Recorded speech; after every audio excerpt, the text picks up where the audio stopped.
রাসূল সাল্লাল্লাহু আলাইহি ওয়াসাল্লাম বলছেন মানুষের হায়াত বাড়ে, রিজিকও বাড়ে যদি কোনো ব্যক্তি তিনটা আমল করতে পারে।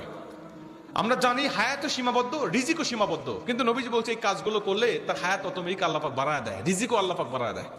এর মধ্যে প্রথম নম্বর হলো যদি কোনো ব্যক্তি আত্মীয়তার সম্পর্ক রক্ষা করে।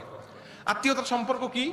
আপনার বোনের সাথে আপনার সম্পর্ক নষ্ট হয়ে গেছে, কিন্তু আপনি নষ্ট হতে দিচ্ছেন না, আপনি তার সাথে রক্ষা রাখতেছেন। আপনি তার সাথে সম্পর্ক নষ্ট হতে দিচ্ছেন না, আপনি সম্পর্ক রক্ষা করতেছেন। আমার বোন কেন আমার উপর রাগ করছে? আমার বাবাকে আমার বোনকে সম্পত্তি দেয় নাই, আমার বাবাকে আমার বোনকে কোন একটা কষ্ট দিয়ে চলে গেছে, না আমার অন্য কোনো ভাই আমার বোনকে কষ্ট দিয়েছে, না আমার কোনো আচরণের কারণে আমার বোন কষ্ট পেয়েছে। আমার ফুফু আমার সাথে সম্পর্ক রাখে না কেন, আমার চাচা আমার সাথে সম্পর্ক রাখে না কেন? আপনি যদি এই সমস্যাগুলো ধরে ধরে যদি আপনি সেই সম্পর্কগুলো রক্ষা করতে পারেন, নবীজি বলছেন আল্লাহ পাক তার রিজিকের মধ্যে, হায়াতের মধ্যে, উভয়টার মধ্যে আল্লাহ বরকত বাড়ায় দেয়। যতক্ষণ সুবহানাল্লাহ। আলী বানাতের ঘটনা আপনারা জানেন। আলী বানাতকে আল্লাহ পাক ধনকুব দিয়েছিলেন, আল্লাহ পাক অনেক সম্পদ দিয়েছিলেন, কিন্তু 2013 সালে চা খাইতে গিয়ে জিহ্বায় যখন ফোসকা পড়ে যায়, ওখান থেকে ক্যান্সার শুরু হয়।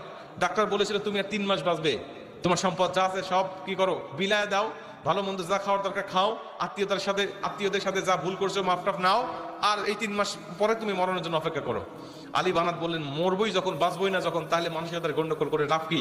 উনি সমস্ত আত্মীয়দের সাথে সম্পর্ক রক্ষা করার চেষ্টা করলেন, ভালো মানে তাদের কাছে গিয়ে ক্ষমা চাওয়া শুরু করলেন, তার টাকা পয়সা দান সদকা সব করে দিতে লাগলেন। নবীজি সাল্লাল্লাহু আলাইহি ওয়াসাল্লাম বলেন যে দান সদকা করলে রিজিকের মধ্যে বরকত বাড়ে, হায়াতের মধ্যে বরকত বাড়ে, আর কি করলে মানুষের সাথে সম্পর্ক রাখলে হায়াতের মধ্যে, রিজিকের মধ্যে বরকত বাড়ে। উনি যখন এই দুইটা কাজই করলেন, আল্লাহ পাক ওই আলী বানাতকে 3 মাস বাঁচার কথা, আল্লাহ পাক আলী বানাতকে লম্বা একটা হায়াত দিয়ে আল্লাহ পাক প্রায় 2017 সাল পর্যন্ত আল্লাহ তার হায়াতটাকে লম্বা করে দিলেন। যেরকম সুবহানাল্লাহ।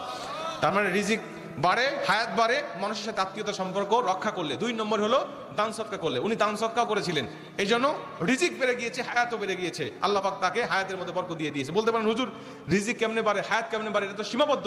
আল্লাহ বলছেন হ্যাঁ সীমাবদ্ধ, তবে এর মধ্যে আল্লাহ বরকত বাড়ায় দেয়, বরকত বাড়ায় দেয়।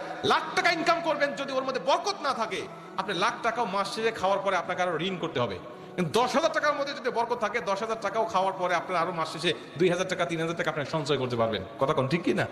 এটাই হতো বরকত, আর বরকত না থাকার কারণ। প্রিয় ভাই, তাহলে 2 নম্বর হলো মানুষগুলোর মাঝে, গরিব দুঃখীদের মাঝে, দিনই প্রতিষ্ঠানগুলোতে বেশি বেশি দান সদকা করবেন। যখনই সুযোগ হবে তখনই দুহাত খুলে দান করবেন, আল্লাহ পাক আপনাকে ধনী বানিয়ে দিবে, রিজিকের মধ্যে অনেক বরকত বাড়ায় দিবে, হায়াতের মধ্যে অনেক বরকত বাড়ায় দিবে। আর 3 নম্বরে ইতিমধ্যেই যা বলে ফেলেছি আপনাদেরকে, সেটা হলো নিয়ামতের শুকরিয়া করবেন, হায়াতের শুকরিয়া করবেন, আল্লাহ পাক যে অবস্থার মধ্যে রেখেছে এর শুকরিয়া করবেন। শুকরিয়ার অনেক বেনিফিট রয়েছে, এটা বারবার শুধু চলে আসতেছে কেন? কারণ এর অনেক ফজিলত।